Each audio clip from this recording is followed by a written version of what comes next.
this popped up a little bit ago. By the way, happy Friday to you. Okay, older modelers that have had paint sitting around for however long, and I'm one of them.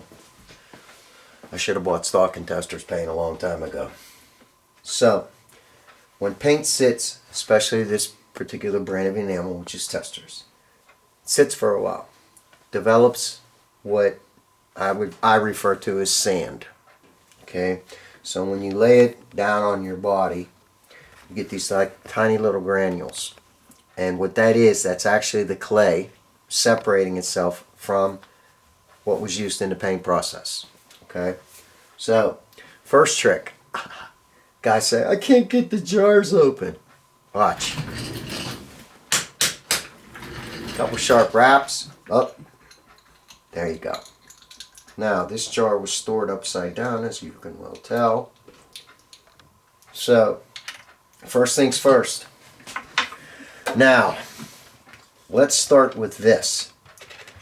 These are made, I believe, by Badger. It's a paint mixer. Okay? There's guys that will say, oh, why the hell would you want to spend that money on that? I just use toothpicks. Okay, so, you got this jar of paint. You're going to use a toothpick on it.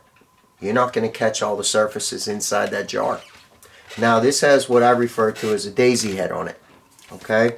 You got all these ins and outs. You got these sharp edges. And it's circular. Okay? So, what you're going to do, you're going to take this and you're going to stick it in here. And you're going to turn it on.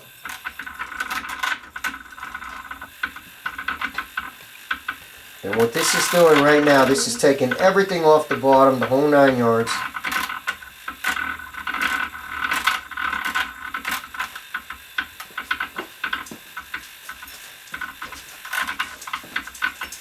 And it's thoroughly mixing it.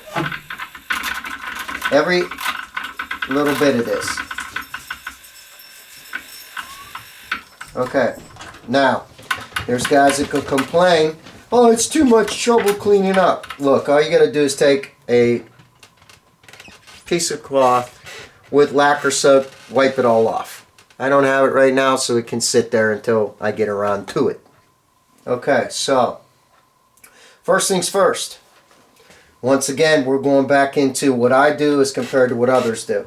You'll hear about paint being mixed to the consistency of milk. What I have found on the half-ounce bottles, a 2 parts paint to 1 part thinner ratio. Now I use lacquer thinner. They still, after all these decades, are telling me I can't do that, but it helps the enamel flash, draws quicker, tighter, and gives you a nice overall shine. Okay, it allows it to smooth. All right, so first things first, well mixed paint, dump it into, now listen, use the cardboard cups. Reason being is because we're going to be using thinner and it will, guaranteed, melt plastic. Okay, so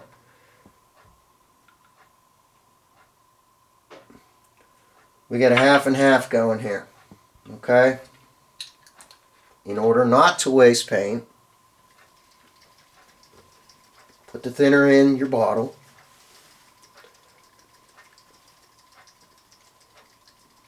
Shake it up good.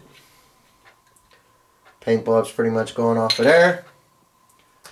And you dump it in the cup. Okay? Now generally speaking, I usually do this out in the shop because I don't want to make a mess. But once again, give it a little mix. Now, you take a nylon, go buy your own. Don't be stealing a wife's, or ask politely. Otherwise, you might catch a skillet upside your head. What you want to do, you want to cut a chunk of nylon off, put it in here, have it go down so that it doesn't overflow. Okay? Squeeze it and slowly pour it in. Now what this is going to do Should there be any quote unquote sand, the nylon's going to catch it. Okay? Now, this jar has been rinsed with lacquer thinner. Okay? And I'm going to see if I can do this without making a horrific mess.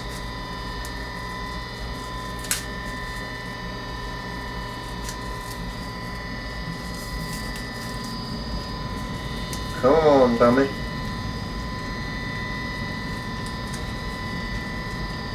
Now the nylon strained it. Naturally I got paint on my finger. And I made a mess. Which is why I always do it in the workbench. Alright. Now the best way to do it, and I couldn't do it because we had taped it. But now, aside from this mess, Chick, do me a favor, go out in the garage and grab me that little rag. Sorry about the mess, but best thing to do it out on your workbench and put your gloves on. So, now what we've done, we've mixed it, strained it,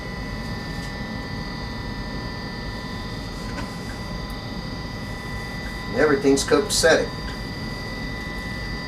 Because whatever sand was in there, it no longer exists. Now I chose this color because it is notorious for flashing over into the sand mode. And that's all there is to it. Now, like I said, rule of thumb, my opinion, and what I've had success with. Half-ounce bottles, 2-to-1. Quarter-ounce bottles, standard colors, 1-to-1. 1 part paint, 1 part thinner. For whatever reason, the standard colors are thicker in the quarter-ounce bottles. I don't understand it. I found it out through a wonderful woman named Lady Trial in there. It's going to spit a little bit. You want it to thin. You want it to flow. The natural ratio, as far as I'm concerned, half-ounce bottles, 2-to-1. Quarter-ounce bottles, 1-to-1. And I found that works far better for me than anything else. Now, as to measuring milk, well, oh no, never did that, never tried it. But this way, you don't lose any paint, none is wasted. Oh yeah, now that I have the rag.